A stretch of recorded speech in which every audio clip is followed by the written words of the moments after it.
Well, for me, getting into graduate school may be different from other people's experience. People get into graduate school in lots of different ways. When I was an undergraduate at UCLA, for the first 2 years, I didn't know what I wanted to do.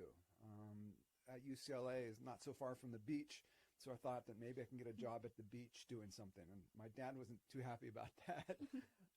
But I didn't take any psychology classes or I didn't even take any biology classes in my first 2 years. I took calculus and physics, chemistry in my first 2 years because I liked science. But it wasn't until my junior year at UCLA where I took a psychology class where the professor was, back in those days, was called a physiological psychologist. These days would be called a neuroscientist. And this was one of those large survey classes with 300 or 400 students.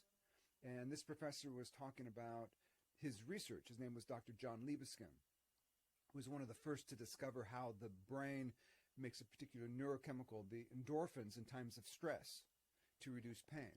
And he was telling the students about that and asked any students that were interested in his research to come see him after his lecture. And I was one of a small group that came up to him after his lecture, and he escorted us, about 3 or 4 students, to his lab, introduced us to some of the graduate students and the postdoctoral researchers in his lab, and then said, if you're interested in my research, come see me tomorrow. I was the only one that showed up the next day. And so for my last 2 years at UCLA, I worked as an undergraduate researcher. Performing research, he sent me to conferences. I even was able to publish a couple papers as an undergraduate in his lab.